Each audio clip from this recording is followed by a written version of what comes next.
বৃক্ষের নিকটে গিয়ে বলি, দয়াবান বৃক্ষ, তুমি একটি কবিতা দিতে পারো?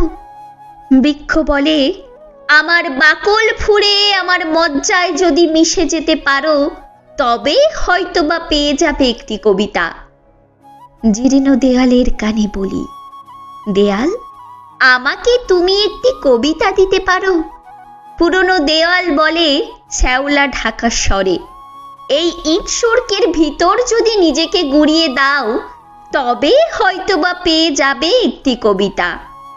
একজন বৃদ্ধের কাছে গিয়ে বলি, নত জানু হে প্রাচীন, দয়া করে দেবেন কি একটি কবিতা?